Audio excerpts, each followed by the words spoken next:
Bernadette. Bonjour ma chère Sana. Écoute, j'ai le grand honneur de te recevoir dans cette deuxième édition de Happy Parents, un événement dédié au coaching parental et qui va se dérouler cette année en 5 journées sous format hybride. Et cela va démarrer le 1er juin prochain. Et nous sommes vraiment très enthousiastes cette année d'offrir aux parents un magnifique panel d'experts et de coachs parentaux. Donc, chers participants ou futurs participants, vous qui nous écoutez aujourd'hui, vous pourrez consulter tous les détails de l'événement sur notre site happyparents.coachingnews.ma. Avec moi aujourd'hui, Bernadette Dulin, cofondatrice de la plateforme www.happyparents.com. Elle est créatrice de groupes de parole et d'ateliers de coaching collectif individualisé. Son objectif, c'est de développer chez les 4 et 84 ans, donc c'est la fameuse chanson de 7 ans, 77 ans, ça me rappelle, elle court, la maladie Maladie de d'amour l'amour. de Michel Sardou. Alors, Bernadette s'occupe des 4 jusqu'à 84 ans pour développer chez eux les intelligences émotionnelles et relationnelles. Elle est conférencière et auteure de plusieurs livres, dont Au secours, mon enfant a des devoirs, comment l'aider sans crise, sans pleurs et sans reproches.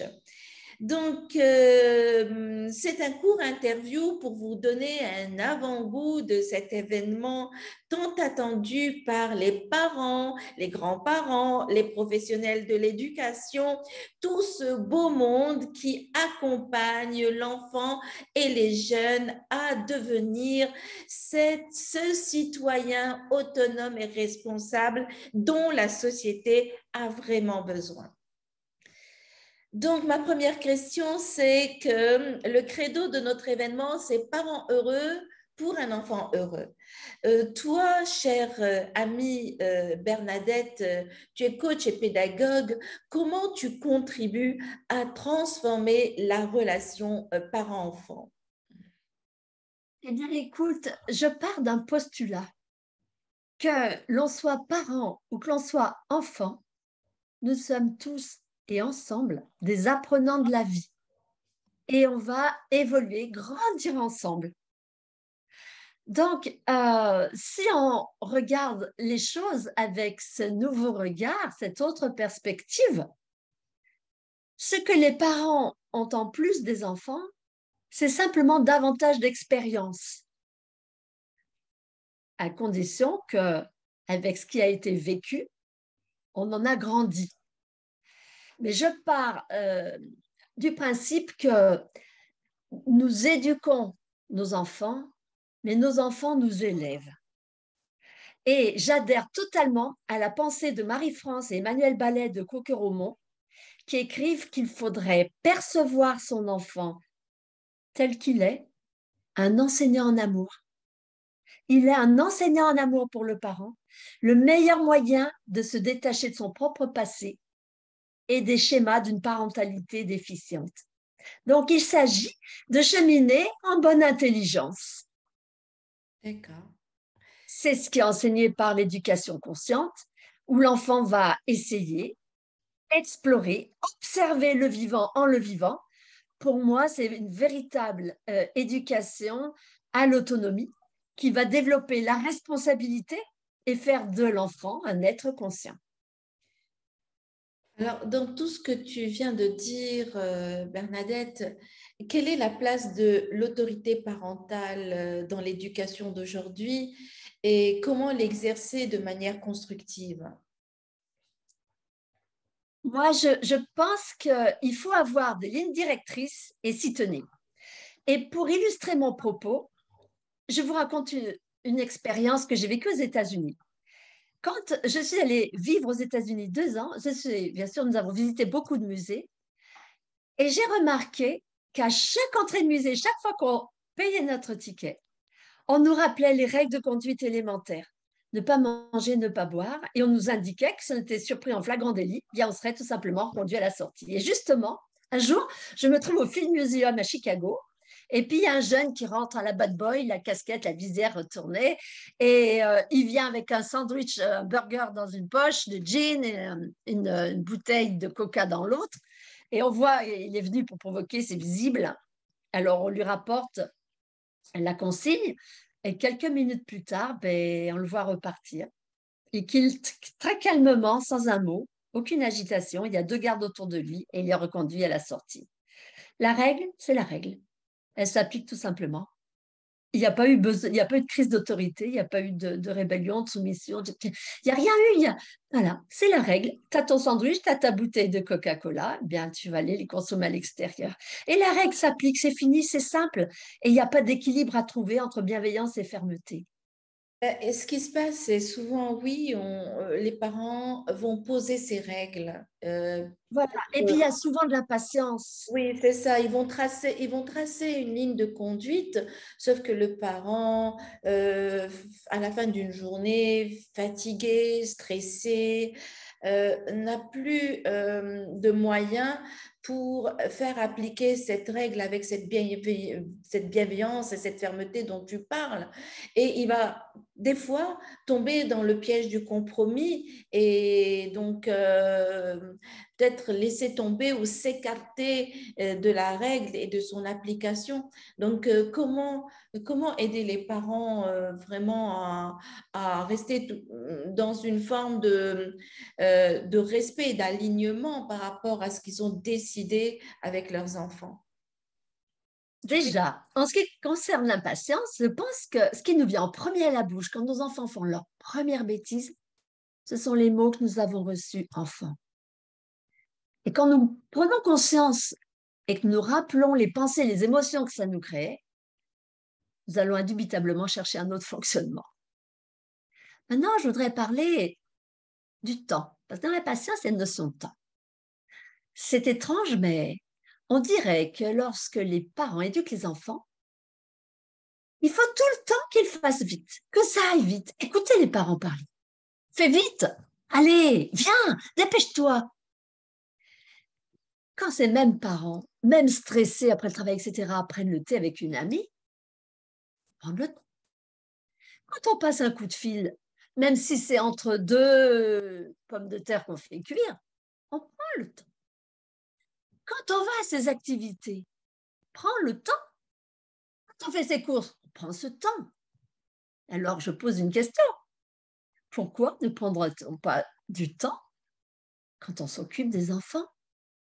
D'autant qu'on le sait bien, cette relation parent-enfant, elle est tellement importante pour les enfants.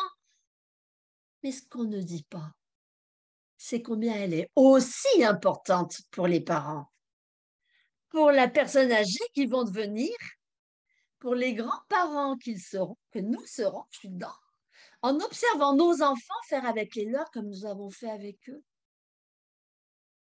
Sauf des perspectives. Et si on prend le temps d'expliquer aux enfants, il n'y a pas de compromis à faire. On fait juste avec son cœur ce qui est juste d'être fait avec son cœur. Et quand on s'endort le soir, on est en accord avec ce que notre bouche a dit. Ça va nous éviter quelque chose de très désagréable que tous les parents exècrent, c'est répéter, répéter, répéter, répéter 1000 fois la même chose. Mais écoutez, puisqu'on a dit 1000 fois la même chose et que ça n'a pas marché, c'est pas plus de la même chose qui va mieux marcher. On va donc se changer nous, notre manière d'interférer.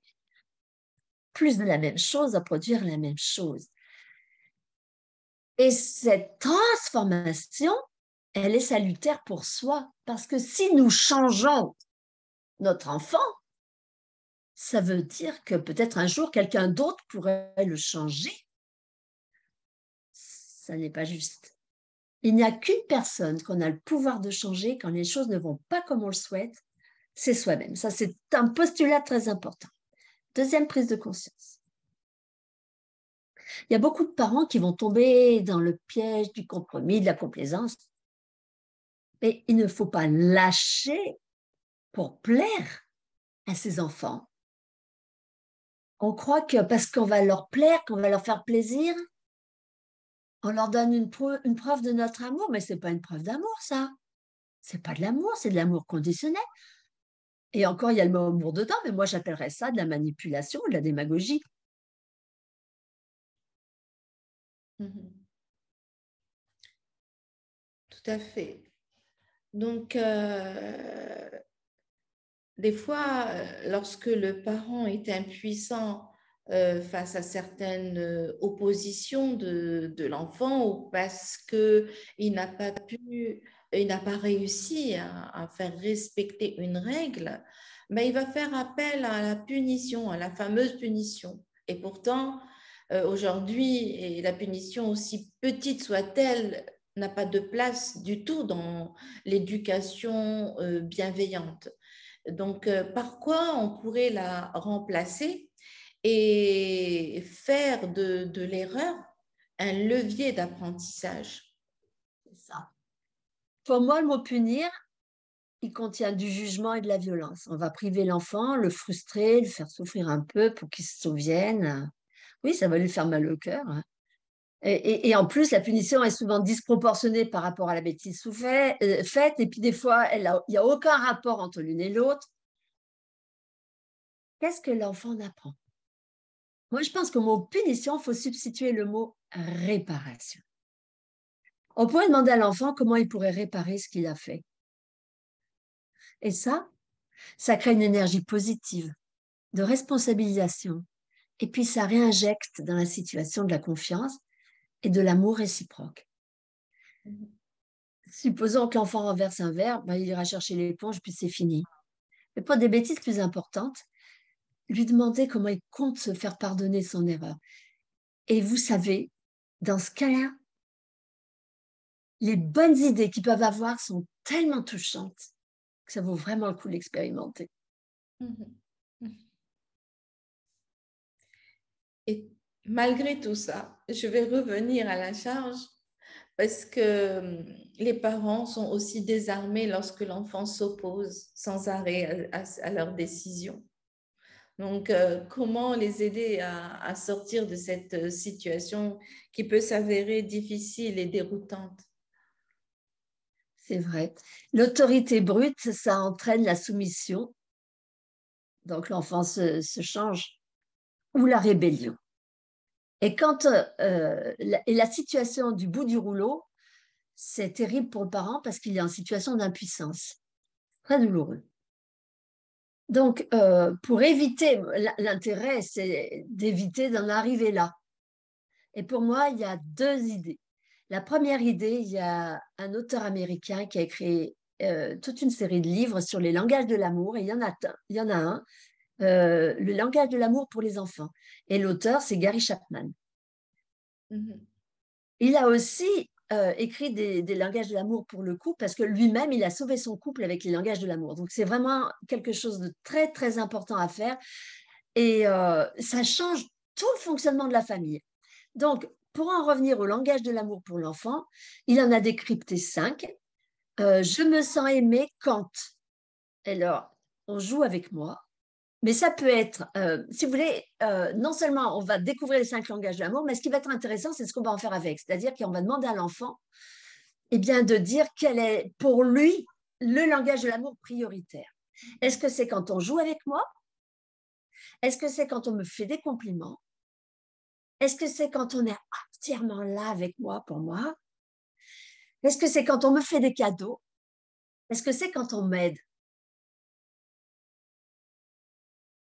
Mhm. Supposons que le langage de l'amour de l'enfant soit que papa et maman jouent avec moi, que c'est son langage prioritaire, pouvoir jouer avec papa et maman.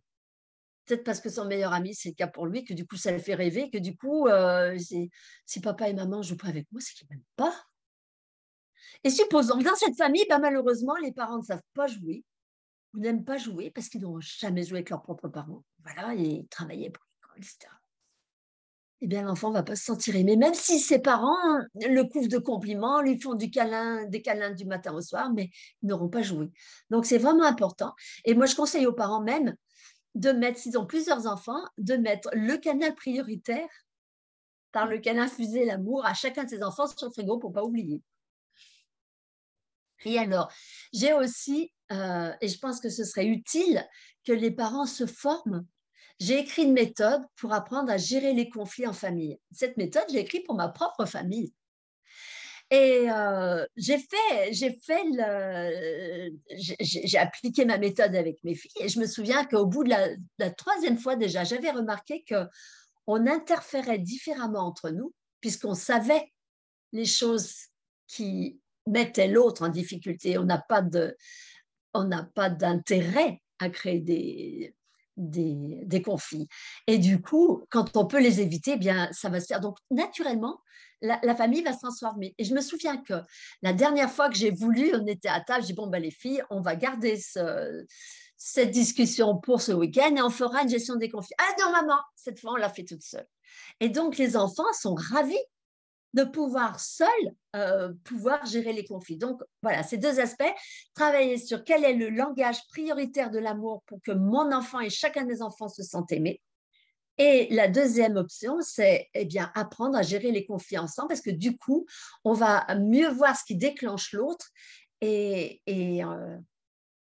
interférer donc différemment. Waouh, c'est magnifique. Là, on va gérer l'aspect émotionnel voilà, en Et offrant relationnel, et on oui, va c'est gérer ça. aussi le relationnel pour créer et tisser des liens harmonieux et sains entre les différents membres du système familial. Et c'est aussi des compétences qui sont transférables à l'âge adulte lorsque l'enfant va être va être un membre d'une organisation ou va gérer des équipes. Donc tout ça, c'est transférable. Donc on prépare ainsi des citoyens autonomes et responsables. Merci beaucoup, Bernadette, pour tout ce que tu fais. C'est tellement passionnant et je Merci. suis curieuse de découvrir ta masterclass que tu vas animer le week-end du 4 et du 5. Le programme est téléchargeable sur notre site happyparents.coachingnews.ma. N'hésitez pas de partager cette initiative avec vos amis, avec votre famille et soyez nombreux au rendez-vous. D'ici là, portez-vous bien et préparez vos questions. Nous serons là pour y répondre. Je vous souhaite donc une excellente journée. Au revoir. Merci Bernadette. Avec tout mon cœur.